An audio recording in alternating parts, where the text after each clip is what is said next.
தமிழ் மக்களுக்கு வணக்கம். நான் மிஸ்டர் டி அக்ரீன். நம்ம பேக் டு ஆர்கானிக், அதாவது ஒரு சீசன் பிரேக் விட்டுருந்தோம். காரணம், இந்த மாதிரி தண்ணி வந்து பிடிச்சிருக்கு, வழியில் பிடிச்சிருக்கு, கழனியில் பிடிக்கல.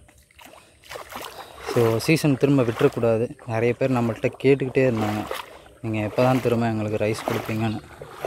ஸோ அவங்களுக்காகவே திரும்ப ஒரு சின்ன ரிஸ்க் எடுக்கிறோம்.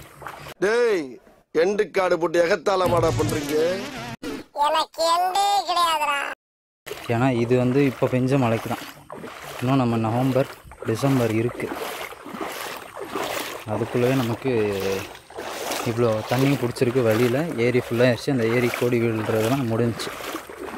இருந்தாலும் இதில் நம்ம நடந்து தினமும் வந்து பண்ணிக்கலாம் அப்படிங்கிற ஒரு நம்பிக்கையில் சிவன் சம்பா அப்படிங்கிற ஒரு ரைஸ் வெரைட்டி, பாரம்பரிய நெல் தான். வெள்ளை அரிசி தான் வரும், சன்னமாக தான் இருக்கும். நார்மலாக நீங்கள் சாப்பிட்டுக்கலான்னு வச்சுக்கோங்க. இதை பற்றி நான் ஒரு தனி வீடியோவே போடுறேன், சிவன் சம்பா, அதோட குணாதிசயங்கள் என்ன, அதனால் நமக்கு என்ன கிடைக்கும், அந்த மாதிரி ஒரு ஃபுல் டீட்டெயில்டு வீடியோவாக தனியாக போடுவோம்.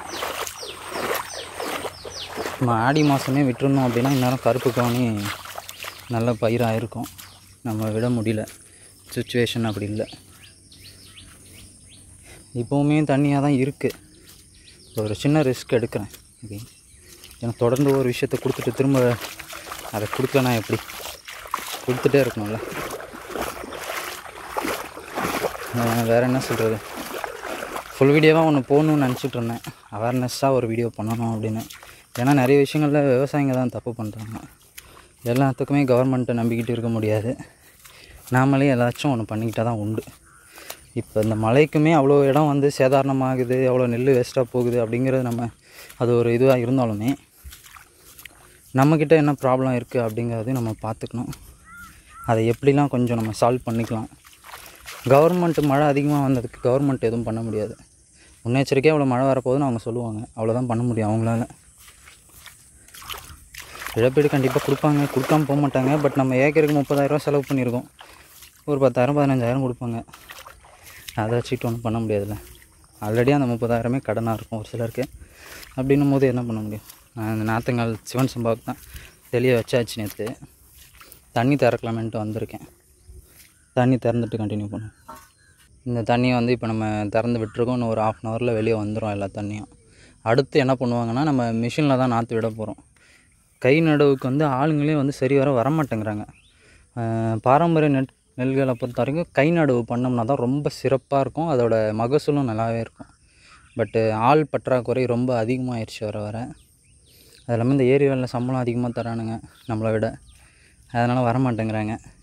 இப்போ இதில் என்ன பண்ணுவாங்க, ட்ரேவை அப்படியே லைனாக அடிக்கிடுவாங்க. ஒரு லைனுக்கு ஒரு 40 30 லென்த்தை பொறுத்து.